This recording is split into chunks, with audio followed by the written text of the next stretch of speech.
Jemi rikthyer sërish në studio tashmë për të shkuar në një insert. Ndjekim materialin dhe do të rikthehemi sërish me të ftuarit.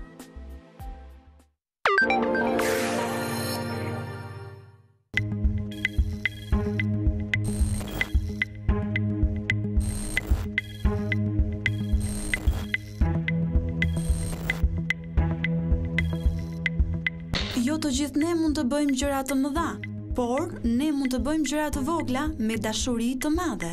Nëse kjo shprehje e Nën Terezës do të gjente vend në praktik, me siguri nuk do të shikonim njerëz kaq të uritur në botë. Shifrat e para një viti flasin se rreth 1/3 e ushqimit në botë, pra 1.3 miliard ton, shkon dëm çdo vit.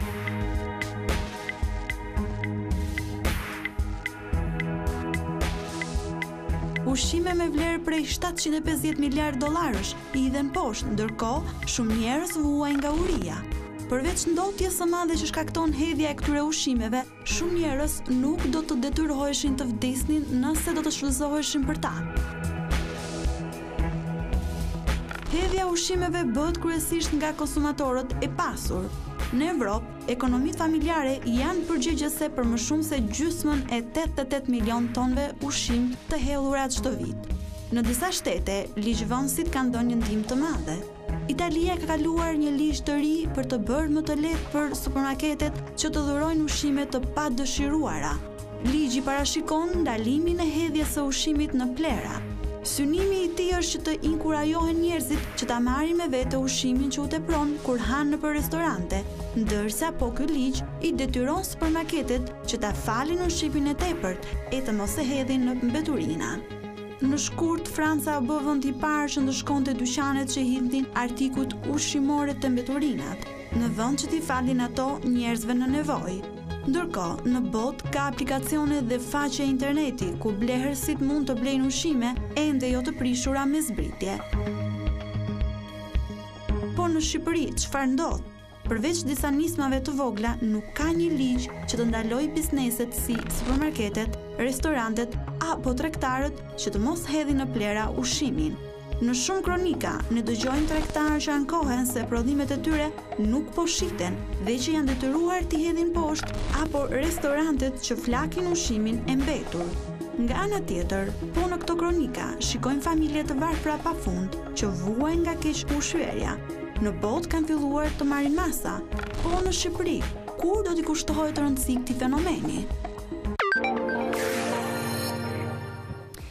Jemi rikthyer sërish në studio, po flasim për ushqimin dhe për solidaritetin kundër urisë, natyrisht edhe për mënyrën se si ne duhet të respektojmë ushqimin e përditshëm. Tani po më kujtojnë ato filmat kryesisht amerikan ku para se të fillojë të konsumohet ai vakti është ajo kafja për dorë e të gjithë familjes, duke falendëruar ndër të tjera për pjatën që kanë përpara.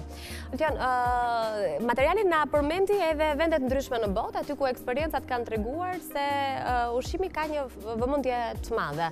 Edhe nga ana e ligjit, pra një mbështetje të fortë edhe ligjore. Ne në Shqipëri kemi nisma të kësaj natyre të mbështetura edhe... Në fakt, në përgjithësi, legjislacioni i OIF-ve nuk është shumë i zhvilluar në Shqipëri, po për sa i përket çështjes së ushqimit është një, si i thonë, një depozit e madhe nafte e cila nuk është shfrytëzuar nëse do përdor këtë shembull. Nevoja është këtu që të bëjmë disa ndryshime nëse është mundësia në ligjin qoftë për tatimin mbi fitimin apo mbi TVSH-n, në një mënyrë të tillë që bizneset mos kenë më atë detyrimin dhe atë lodhin për ta hedhur ushqimin, sepse hedhja e ushqimit jo vetëm që ka kosto, që mos t'i futemi asaj bisede, por është edhe një gjë që asnjë biznes nuk e dëshiron realisht. Por që nëse në realiteti është këtu në Shqipëri, ose paradoksi është këtu që nëse ai e hedh, atij t'i rimbursohen pak a shumë taksat. Nëse ai do vendosë të ta dhuronte, legjislacioni mos gabojesh, kjo kontrata e sponsorizimit është një mënyrë, por që nuk është e pranuar gjërësisht edhe është shumë e kufizuar si opcion. Biznes kemi parasysh qoftë edhe produkte që i kalon data e skadencës dhe... Jo, gjithmonë po flasim brenda datës së skadencës, sepse nëse kalon data e skadencës sipas ligjit duhet hedhur dhe nuk mund të konsumohet. Po duke që në fakt po të kalojmë në atë pikë, në vendet e tjera ka dy lloje data skadence, ka datë përdorimi, best before, dhe ka dhe datë skadence, e cila përdoret vetëm për ushqimet shtazore, me origjinë shtazore. ushqimore. Dhe këto në vendet e ndryshme të botës trajtohen shumë ndryshe, por nuk po i futemi kësaj sepse pastaj do kalojmë në tema të tjera. Po le të qëndrojmë te kjo që ne nuk mund ta shpërndajmë, por problemi qëndron që këtu aktualisht më mirë njerëzit ose bizneset importuesit apo prodhuesit zgjedhin ta hedhin, pra janë më përfitues në aspektin legjislativ se sa ta dhurojnë. Dhe ky është paradoksi i cili duhet rregulluar tek ne, pasi jo vetëm bankat e ushqimit, por dhe organizatat të tjera shumë të mira, të cilat janë aktive, mund të përfitonin, edhe nëse këto përfitojnë, njerëzit në nevojë përfitojnë. E kuptoj. The pak më parë në nisje të bisedës që keni vajtur në për shkollat ndryshme, kryesisht 9-vjeçare, për t'i treguar çfarë? Domethënë çfarë kërkoni ju nga fëmijët në këtë rast? Ne kemi dy qëllime kryesore. Së pari ne u tregojmë atyre në lidhje me çështjen e humbjes ushqimore. Kemi disa materiale të cilat i kemi përgatitur dhe në bashkëpunim me Federatën Europiane të Bankave të Ushqimit, që janë shumë interesante se si mundemi ne personalisht mos të humbim, po çfarë është humbja ushqimore, pse është e rëndësishme që ajo mos të ndodhë. Ky është qëllimi i parë. Qëllimi i dytë është që t'u jepet atyre mundësia që të durojnë ushqim për stresat në nevojë. Dhe kudo që ne shkojmë në shkolla, ne u japim atyre këtë mundësi. Ka raste që shkollat e bëjnë dhe brenda për brenda, pra një pjesë e studentëve mbledhin dhe ja japin disa. Kjo për ne nuk është shumë e rëndësishme për sa kohë që kjo ndodh, pra çështja e solidaritetit, siç e përmendi zonja, ndodh. Këto janë dy qëllimet kryesore. Ne kuptoj, sepse fëmijëria duhet thënë është fillimi i bazave në gjithçka. Kështu që edhe këtë lloj sjellje kundrejt ushqimit besoj se janë të rëndësishme të merren që në këtë moshë. Si t'ia shpjegojmë ne fëmijës që përgjithsisht kanë reagimin e hapjes së frigoriferit dhe s'ka asgjë për të ngrënë, e të ngrënit pak dhe pjesës tjetër e të flakurit, sepse u ngopa dhe nuk dua më. Mund t'i japim mesazhe të shëndetshme që në fëmijëri? Patjetër që mesazhet gjithmonë jepen, por kemi një dilemë, mund ta themi. Vizion ka parë edhe para 90-s dhe e dim se si është mos kesh, të shkosh në vitrinat e dyqaneve dhe mos të gjesh produkte, dhe pas 90-s që nëse ke mundësi ekonomike ti mund t'i blesh gjithçka që të ofron në treg. Për t'ia treguar këtë fëmijës është një periudhë ose periudha të mësuar që ne e përcaktojmë si periudha e socializimit. Dhe në këtë periudhë socializimi imponohet, ose të paktën prindi i mëson fëmijës se si t'jetë konsumator. Dhe konsumatori i dobishëm. Kjo varet në bazë të disa faktorëve, siç mund t'jetë gjinia, siç mund t'jetë familja, backgroundi familjar, ekonomia, por edhe mosha të cilën ne imponojmë. Sensibilizimi gjithmonë është i rëndësishëm, bujaria gjithmonë është e rëndësishme, por edhe ideja që gjërat nuk mund të shpërdorohen janë ndër vlerat kryesore të cilat ne mund t'i mësojmë fëmijëve tanë gjatë jetës së përditshme. Çfarë?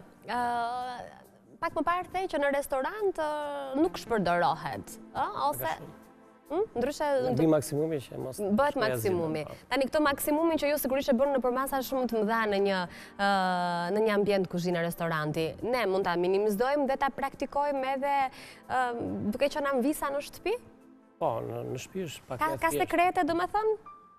Gjithmonë ka sekrete, gjithmonë ka një farë përvoje, si ka dëshira shumë e madhe që kanë njerëzit për të ofruar diçka.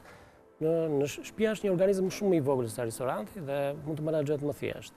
Domethënë, që me hapjen e frigoriferit ti shikon aty produkte që të kanë mbetur nga dreka ose nga darka ose një ditë përpara.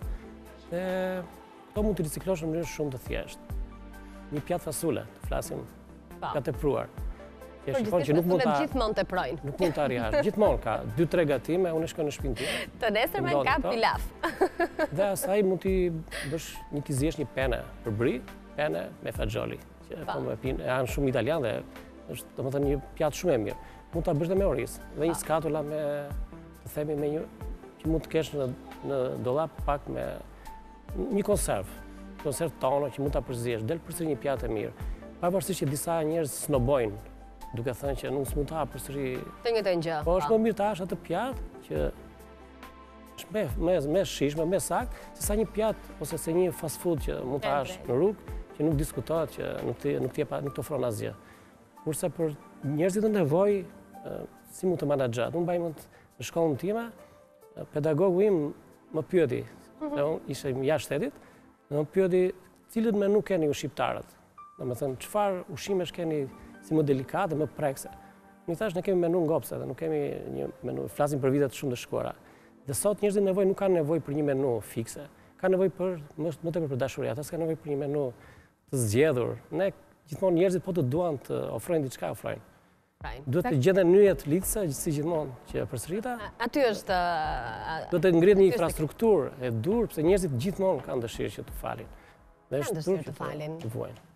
Zakonisht ne kemi në kujtimet tona, edhe kuptohet dhe nostalgjike, gatimet e gjysheve, me pak gjëra gatuani shumë shishëm. Normalisht ai është një menaxhim i ushqimit që pavarësisht hapësirave të vogla të cilët ato mund kishin, ose mjeteve të vogla, ose ushqimet të pakta që gjendeshin, gatuanin shumë mirë. Përveç asaj, unë jam pro një elementi kryesor që jo ajo që na tepron. Patjetër ajo që na tepron është diçka që ne nuk është mirë që ta hedhim, por ta ndajmë me tjerët. Të shtojmë dozën për të dhënë të tjerëve. Sepse për një familje me 3 individ, me 4 individ, një porcion më tepër nuk është absolutisht asnjë gjë. Pra, ideja dhe qëllimi për të ndihmuar dikë duhet fillojë që te bindja jon personale dhe të dëshira jon për të ndihmuar. Jo vetëm te pricat që patjetër ato janë të domosdoshme për menaxhim. Po, do të thënë kur ne nuk japim te pricat, do të thotë që as e kemi menduar dhe jo më të shtojmë një porcion më shumë me qëllimin e mirë për ta dhënë. Fatkeqësisht besoj se në kulturën shqiptare dhe kjo element ka filluar që të zhvillohet dhe të praktikohet shumë shpejt. Kush ka qenë mbështetës kryesisht në gatuaj një pjatë më shumë? Do të thënë, ka patur bashkëpunime me restorante apo me sipërmarrje më të mëdha se sa thjesht familjeve të rinj? Mbështetësit kryesorë realisht kanë qenë qytetarët. Do të thënë që ne shihnim, si të thuash, ne ishim ajo nyja lise për të cilën Georgia flet. Ne ishim ata që prisnim pjatat dhe u adhuronin pastaj personave nevojë që ishin aty. Patjetër që ka pasur edhe restorante, shumica prej tyre kanë pasur dëshirën e tyre, domethënë kanë qenë ata të parët që në momentin kur kanë parë një event që normalisht kohët e fundit më shumë eventet edhe gjërat hapen në rrjetet sociale dhe aty gjejnë bashkëpunimin e të gjithëve. Në momentin e parë që kanë parë eventin, ata janë vetë ofruar për të shërbyer edhe për të ofruar çfarë ata do kishin në menun e tyre ditore. Ka pasur restorante që kanë dhuruar mbi 100 pjata, domethënë jo vetëm të një pjatë të caktuar, por ata e dhuronin drekën me 2-3 pjata, ashtu siç ishte pjesë cateringu, vinin dhe e dhuronin. Ka pasur po ashtu si vjet kemi vënë re që ka pasur nga shërbimet që dhuronin ëmbëlsira pafund, vinin dhe dhuronin ëmbëlsira pafund dhe po ashtu edhe ata i kategorizonin, domethënë nuk sillnin vetëm një produkt caktuar, por për një person sillnin 2-3 lloje dhe kanë qenë ata të parët që kanë pasur dëshirën e tyre për të ardhur, absolutisht edhe për te thirrjeve që kemi bërë ne për të gjetur mbështetje në këtë pikë. Po realisht kur flitet për këtë lloj teme, unë realisht dua të dalim tek ajo nyja lise për cilën Georgia flet, sepse ka shumë persona që kanë vullnetin dhe dëshirën e mirë për të ofruar dhe për të ndihmuar, dhe jo vetëm në ushqim, por edhe në produkte të tjera që familjeve në nevojë ju vi patjetër në ndihmë, siç janë batanijet apo rrobat që nuk i përdorin më. Dhe mendoj se absolutisht që duhet forcuar kjo pjesa e nyjave lise që të krijohet një strukturë. Unë mund të flas po ashtu edhe për menca sociale që realisht janë diçka për të përgëzuar, që Bashkia Tirani ka ofruar kohët e fundit. Arsyeja është e tillë, njerëzit nevojnë vinë dhe mblidhen aty. Dhe në këtë pikë, pse jo qytetarët e kanë një si pikë ku të orientohen dhe të dhurojnë ato gjëra që nuk kanë, që ju teprojnë ose kanë dëshirën e mirë për t'i dhënë. Domethënë, janë pika caktuara në Tiranë që qytetarët mund të informohen dhe absolutisht vinë dhe të dhurojnë. Po, në fakt janë vendosur edhe ato shtëpizat e verdha, si mund t'i quajnë, koshat e dhurimit. Koshat e dhurimit, okej, vishte botën e Solidariteti. Po, të veshim gjithë botën. Po, janë edhe ato koshat e dhurimit që absolutisht edhe ato mund gjejnë pjesën e funksionimit tyre mblidhen dhe pastaj mund të dhurohen te komunitetet nevojë. E vetmja gjë për cilën absolutisht duhet këmbgulur, mendoj unë, tek pjesa e ushqimit është rritja e ndërgjegjësimit të njerëzve për të mos e hedhur atë gjë që tepron dhe rritja e ndërgjegjësimit duhet fillojë absolutisht, siç edhe Foodbank e përmendi, që në moshat më të vogla të fëmijët që atë gjë ta përthithin dhe pastaj pse jo në të ardhmen e tyre e riprodhojnë atë mendim që e marrin duke dhuruar. Dhe mendoj që në këtë pikë duhet bërë pak më tepër, duhet forcuar më tepër si ide që të jemi solidare dhe të dhurojmë, sepse realisht ka njerëz që ka nevojë. Ka nevojë absolutisht, dhe gjithmonë do të ketë, po. Mund të bëj s'po bëj pyetje, me që ke koment. Po, kam një koment të vogël, zakonisht personat, ose paktën një pjesë e shoqërisë, duke gatuar dhe duke ruajtur ushqimin për të nesërmen, nuk e ndajnë me të tjerët. Dhe ideja e ruajtjes është bërë si një lloj sëmundje psikosociale, e cila zhvillohet dhe ndikon akoma më tepër individit në grupe ndryshme shoqërore. E ruajnë për siguri për të nesërmen dhe nuk konsumohet as të nesërmen, as një ditë më vonë, dhe gjithmonë kjo ndodh jo vetëm me ushqimet, kjo ndodh edhe me veshjet. Me mbledhim, sidomos ne femrat i kemi më të theksuar, gjenia femërore ka më të theksuar ruajtjen e gjërave dhe mos ndarjen me të tjerët. Ky është një element që është për të diskutuar dhe për të... Ma është pjesë e kulturës, sepse ne vonë të paktën edhe psikologët kanë filluar të ndërhyjnë që tek ajo mosha e fëmirisë së hershme ku fëmia duhet të mësojë të ndajë dhe lodrën, domethënë ne për fat të keq ende kemi modele të tipit të shejotja, mos e jep, do ta prish, do ta marr, domethënë e drejtë, shumë e drejtë. Çfarë mund të presim nga të rriturit që do të jenë ata të sardhmes? Por ideja e studentëve, unë paktën që punoj me studentët, me të rinjt, kam vënë re që janë të dëshiruar për të ndihmuar të tjerë dhe sidomos te gatimet, cilët zonja pak më parë i përmendi në forma ose në aktivitete ndryshme, ne midis studentëve shikojmë që ata gatuajnë, i shesin ushqimet e tyre dhe të ardhurat që kanë i çojnë në shtesat në nevojë. Pra ata është modeli i huazuar madhomendja. Po, patjetër është një model i huazuar. Zakonisht shkollat e huaja, të cilat ofrojnë ushqim dhe ofrojnë ushqimin në masa që vetë nxënësit dëshirojnë, në qoftë se ata e hedhin ka një lloj kosto dënimi që paguajnë. Pra, një shumë simbolike. Penalitete, po themi. Po, një shumë simbolike për ta mësuar individin se si të jetë i kujdesshëm tek ajo çfarë do konsumojë dhe në fakt në botë ajo që të evidentohet shpesh pak me sy të lirë është dhe fakti që edhe atë picën apo sanduiçin që han rrugës, nëse janë të ngopur ata nuk e hedhin në kosh, po e lënë në një stol aty pranë sepse dikush mund të ketë nevojë ta marrë. Duken si detaje shumë të vogla, por që janë shumë domethënëse në kultura të caktuara, por që edhe ne jemi në rrugë të mbarë, që të mos e kryqësojmë shoqërinë tonë më shumë se ç'duhet. Oltion, banka e ushqimit në Shqipëri sa kohë ka që po tenton të gjej rrugën? Ne kemi 5 vjet, në fakt e kemi gjetur rrugën, po përpiqemi të hapim të gjitha dyert, në mënyrë që të funksionojmë në kapacitetin që ne kemi dhe që mendojmë që vendi ka në fakt. Sepse është ajo vështirësia e të pasurit një numër i kaq të madh njerëzish në nevojë, gjithashtu dhe një mungesë statistikash specifike dhe nga ana tjetër mungesa e një rjeti eficient i cili mund të funksiononte. Pra, nëse ne në Itali apo në Izrael mund të bëjmë pyetje të tilla si ç'pjesë e familjeve në nevojë kanë fëmijë nën 5 vjeç, ç'pjesë e familjeve në nevojë kanë 5 fëmijë apo 6 fëmijë të mitur, cila është përqindja e të moshuarve që janë në nevojë. Këto janë informacione pak më të specifikuara të cilat e ndihmojnë një vend për të kuptuar se ku duhet të ndërhyjë dhe si duhet të ndërhyjë kundër për ndihmën, po dhe kundër humbjes ushqimore, se ne vërtet ndihmojmë.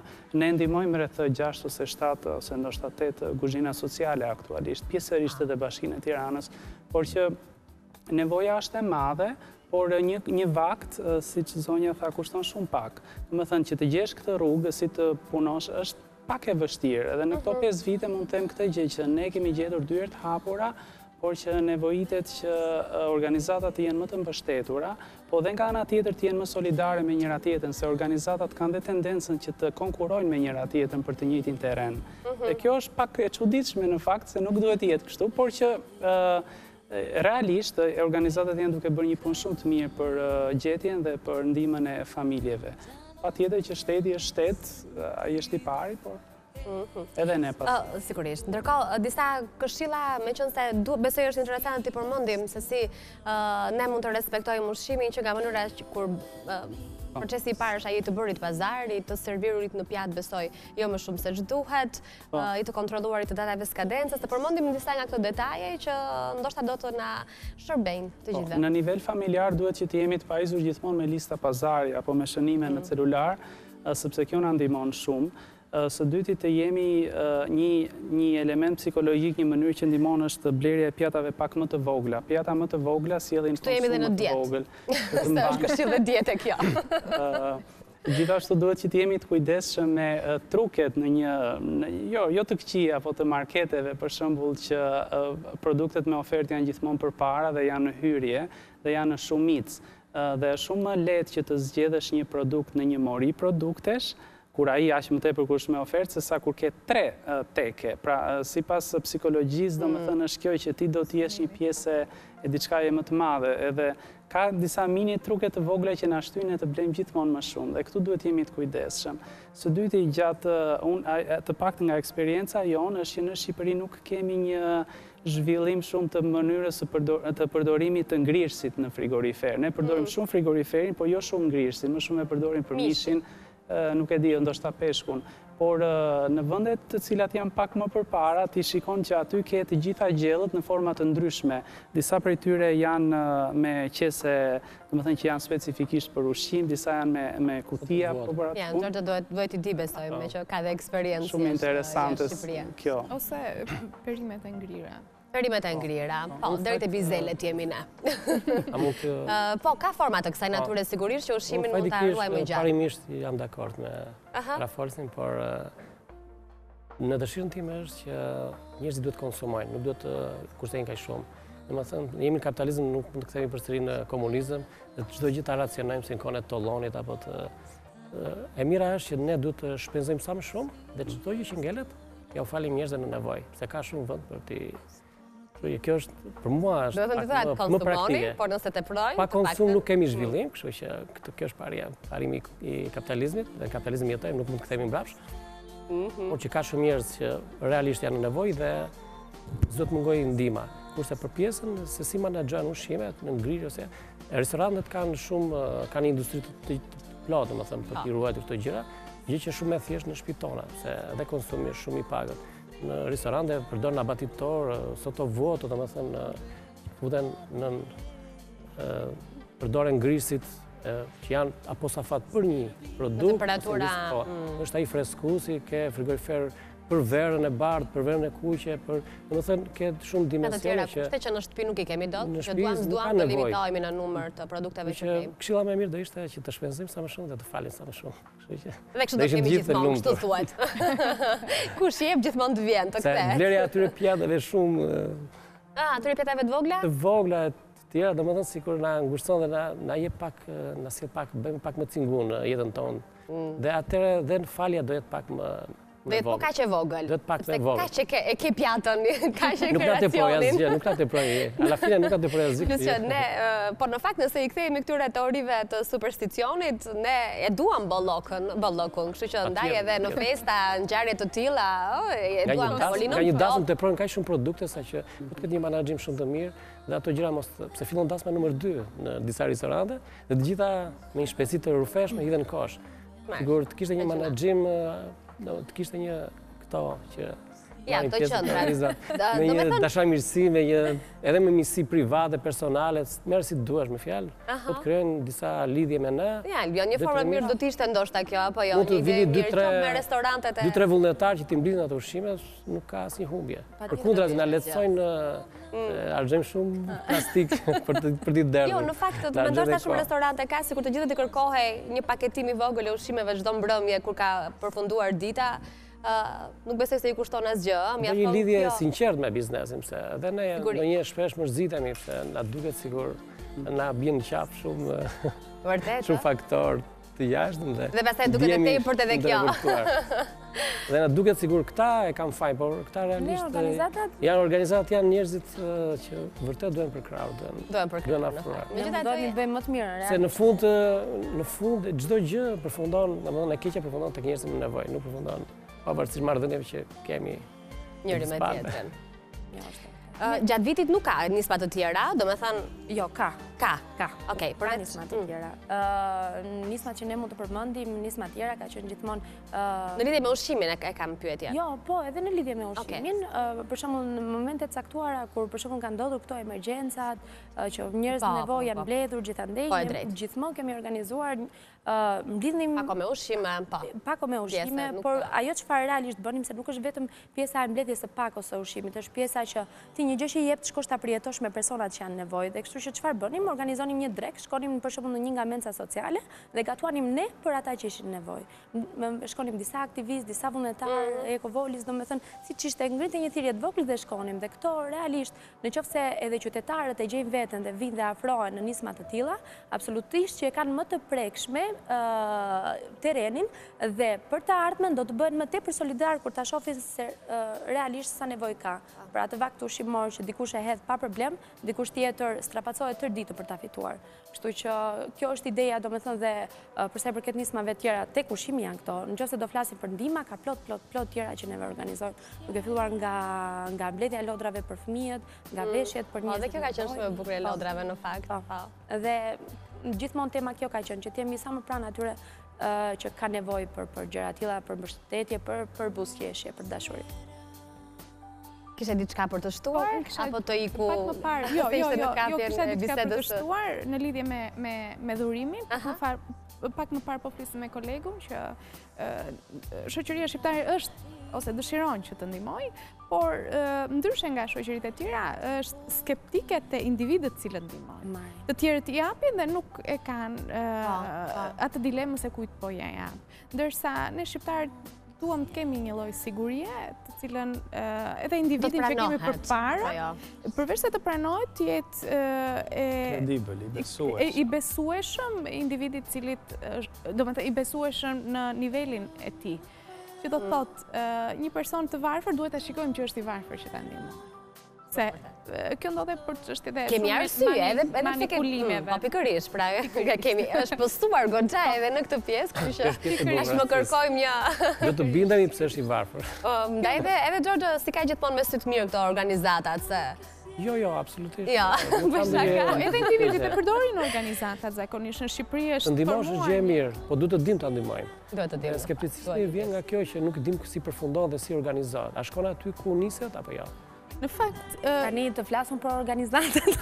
Jo, nuk e kishim me ju keni shumë të qarta. Pjesën që realisht prandaj bëjmë këtë idenë e lidhjes që ejani dhe shifeni dhe merrni dhe satisfaksionin që t'jep pjesa që ndihmon një person nevojë. Dhe realisht edhe restorantet për shembull kur dhurojnë, e shohin shumë mirë se ku shkojnë. Dhe kjo ka qenë, kështu që ikin dhe ato dyshimet nëse dhe ka qenë një nga gjërat se pse gatuar një pjatë më shumë ka funksionuar dhe gjitha nismat e tjera që ne të paktën për njerëzit nevojë kemi ndërmarr, kanë gjetur gjithmonë hapësirën e vet dhe janë ripërsëritur shumë herë.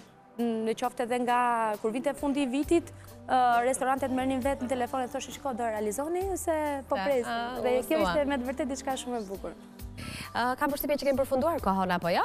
Po, e kemi përfunduar. Ju falenderoj që ishit në studio.